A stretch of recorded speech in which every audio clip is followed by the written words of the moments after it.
साल 2026 की वो रात जब हिंद महासागर एक बेहद बड़े धमाके का गवाह बनने वाला था। अमेरिका की सबसे खतरनाक वर्जीनिया क्लास सबमरीन श्रीलंका के गहरे समुद्री इलाके में पूरी तरह खामोश थी। उसका टारगेट फिक्स था और निशाने पर थे ईरान के 2 वॉरशिप्स आइरिस लवन और आइरिस देना। अमेरिकी नेवी के कई सेक्रेटे सबमरीन्स ने घेरा बनाकर ईरानी जहाज को पूरी तरह से घेर लिया था। टॉर्पीडो ट्यूब्स खुल चुकी थीं, टारगेटिंग लॉक हो चुकी थी और कुछ ही मिनटों में समुद्र की गहराइयों में एक भयानक तबाही होने वाली थी। लेकिन इस पूरे गेम में एक ऐसा खिलाड़ी एंट्री मारता है जिसकी इजाजत के बिना इस इलाके में पत्ता भी नहीं हिलता। वो खिलाड़ी था भारत। और अचानक फिर भारत ने जो किया, उसने वॉशिंगटन से लेकर तेहरान तक सबको हिलाकर रख दिया। आखिर क्या किया भारत ने कि अमेरिका चाहकर भी उस पल को याद नहीं करना चाहता, तो वहीं ईरान इस एहसान को इतिहास में कभी नहीं भूलेगा। तो चलिए जानते हैं पूरी ऑन ऑपरेशन को गर्व के साथ। लेकिन वीडियो में आगे जाने से पहले अगर आप भी मानते हैं कि भारतीय नेवी इंडियन ओशियन की किंग है, तो इस वीडियो को लाइक करें और कमेंट बॉक्स में जय हिंद जरूर लिखें। याद रहे, जय हिंद कहना हम सब के लिए गर्व की बात है। उस रात इंडियन नेवी के सैटेलाइट इमेजेस और सोनार डेटा साफ बता रहे थे कि अमेरिकन सबमरीन ने अपनी पोजीशन ले ली है। भारतीय नौसेना के P-8I पोसाइडन विमान आसमान से हर हरकत पर नजर रख रहे थे। भारत के सामने 2 विकल्प थे, या तो खामोश रहकर तमाशा देखे या फिर इस संभावित तबाही को रोकने की कोशिश करे। भारत ने वो रास्ता चुना जो दुनिया ने पहले कभी नहीं देखा था। भारत ने एक साथ तेहरान और वॉशिंगटन दोनों को मैसेज भेजा। यह कोई अपील नहीं थी, यह एक चेतावनी थी कि भारत की दहलीज पर खून खराबा बर्दाश्त नहीं किया जाएगा। दरअसल ईरान के ये दोनों जहाज बहुत ही ताकतवर थे और इनके डूबने से मिडिल ईस्ट की जंग का रुख बदल सकता था। आइरिस लवन एक बड़ा लॉजिस्टिक्स जहाज था जो ईरानी नौसेना को समुद्र के बीच फ्यूल, वेपन्स और सप्लाईज पहुंचाने का काम करता था। यानी यह वो जहाज था जो ईरान की नेवल ऑपरेशंस को जिंदा रखता था। आइरिस टीना एक अत्याधुनिक फ्रिगेट था जो एंटी शिप मिसाइल्स, टॉर्पीडोज और इलेक्ट्रॉनिक वॉरफेयर सिस्टम से लैस था। इन दोनों जहाजों पर ऐसा सामान था जो मिडिल ईस्ट की जंग का रुख मोड़ सकता था। यही वजह थी कि अमेरिका इन्हें रोकना चाहता था। अगर यह दोनों जहाज डूब जाते तो ईरान की नेवल कैपेबिलिटी को एक बेहद बड़ा और अपूरणीय नुकसान पहुंचता। भारतीय विदेश मंत्रालय ने ईरानी नेवी को एक बेहद सीक्रेट चैनल के जरिए मैसेज भेजा। भारत ने ईरान को सेफ हार्बर का ऑफर दिया। इंटरनेशनल लॉ के तहत यह एक ऐसी स्थिति थी जहां भारत मानवीय आधार पर किसी भी देश के जहाज को पनाह दे सकता था। IRIS लावन के कमांडर ने खतरे की गंभीरता को भांप लिया। उसे पता था कि भारतीय नौसेना की सुरक्षा का मतलब है अमेरिका के लिए नो गो जोन। लवन ने तुरंत अपनी दिशा मोड़ी और भारतीय जल क्षेत्र की तरफ बढ़ गया। भारतीय नौसेना के जहाजों ने लवन के चारों तरफ एक ऐसा सुरक्षा घेरा बना लिया जिसे भेदने का मतलब था सीधे भारत से युद्ध करना। लेकिन कहानी का दूसरा हिस्सा बेहद दर्दनाक है। आइरिस डेना के कैप्टन शायद अपनी ताकत के गुरूर में थे या फिर उन्हें भारत की इंटेलिजेंस पर भरोसा नहीं था। भारत ने बार बार डेना को चेतावनी दी कि वो अमेरिकन सबमरीन की रेंज में है। भारतीय रेडार्स पर साफ दिख रहा था कि अमेरिकन सबमरीन ने अपनी टारगेटिंग लॉक कर दी है। लेकिन डेना के कैप्टन ने भारत की बात मानने से इनकार कर दिया। उन्होंने सोचा कि इंटरनेशनल वाटर्स में अमेरिका उन पर हमला करने की हिम्मत नहीं करेगा।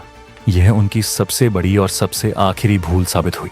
श्रीलंका के पास जैसे ही डेना एक क्रिटिकल पॉइंट पर पहुंचा, समुद्र के नीचे से एक जोरदार हलचल हुई। अमेरिकन सबमरीन ने बिना कोई चेतावनी दिए हमला कर दिया। आइरिस डेना, जो ईरान की नौसेना का गौरव माना जाता था, कुछ ही मिनटों में आग के गोले में तब्दील हो गया। समुद्र का पानी काला पड़ गया और ईरान का वो फ्रिगेट जो मिडिल ईस्ट की जंग का रुख बदल सकता था, समुद्र की गहराइयों में दफन हो गया। ठीक उसी वक्त कुछ ही किलोमीटर दूर IRIS लवन सुरक्षित रूप से भारतीय नौसेना के एस्कॉर्ट में भारतीय पोर्ट की तरफ बढ़ रहा था। भारत ने एक जहाज बचाया और एक बड़ी तबाही डाली। इस पूरे ऑपरेशन में भारत की टेक्निकल कैपेबिलिटी का जो प्रदर्शन हुआ वो दुनिया को चौंकाने वाला था। अमेरिकन सबमरीन को ट्रैक करना दुनिया के सबसे मुश्किल कामों में से एक है, लेकिन भारतीय नौसेना के सर्वेलेंस सिस्टम ने न सिर्फ सबमरीन की लोकेशन पकड़ी बल्कि उसके इरादों को भी डिकोड कर लिया। P-8I पोसाइडन जो अमेरिका से ही खरीदा गया है, उसने इस ऑपरेशन में अहम भूमिका निभाई। यह वो आयरनी है कि अमेरिका के ही हथियार से अमेरिका की चाल को भांपा गया। भारत ने सेफ हार्बर का जो कार्ड खेला वो किसी मास्टर स्ट्रोक से कम नहीं था। इससे अमेरिका भी भारत पर उंगली नहीं उठा पाया, क्योंकि हमने इंटरनेशनल लॉज का पालन करते हुए एक मानवीय संकट को रोकने का दावा किया। विदेश मंत्री एस जयशंकर ने जब इस घटना का जिक्र किया तो उनके शब्दों में एक अलग ही आत्मविश्वास था। उन्होंने साफ कहा कि भारत ने अपनी जिम्मेदारी निभाई। हमने ईरान को बचाने की कोशिश की क्योंकि हम इस क्षेत्र में स्थिरता चाहते हैं, लेकिन जो हमारी सलाह नहीं मानता उसे अंजाम भुगतना पड़ता है। जयशंकर साहब का यह बयान सिर्फ ईरान के लिए नहीं था, यह अमेरिका के लिए भी एक साफ मैसेज था कि भारत की दोस्ती का मतलब आंखें मूंद लेना नहीं है। अमेरिका ने भी बाद में दबे स्वर में भारत की इस भूमिका को स्वीकार किया, क्योंकि उन्हें पता था कि अगर लवन पर हमला होता तो भारत अमेरिका रिश्ते ऐसे मोड़ पर पहुंच जाते जहां से वापसी मुमकिन नहीं थी। इस पूरे घटनाक्रम में सबसे बड़ा सवाल यह है कि क्या होता अगर भारत दखल न देता। आइरिस लवान भी समुद्र की गहराइयों में होता और ईरान अमेरिका के बीच एक पूर्ण युद्ध छिड़ जाता।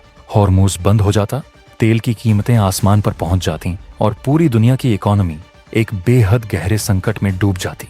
भारत ने न सिर्फ एक जहाज बचाया बल्कि एक वैश्विक आपदा को टाल दिया। यही वो चाणक्य नीति है जो भारत को बाकी देशों से अलग बनाती है। न अमेरिका का पिछलग्गू, न ईरान का हमदर्द, बल्कि एक इंडिपेंडेंट पावर जो अपनी शर्तों पर दुनिया के साथ खड़ी होती है। श्रीलंका की स्थिति इस पूरे एपिसोड ने कटघरे में खड़ी कर दी।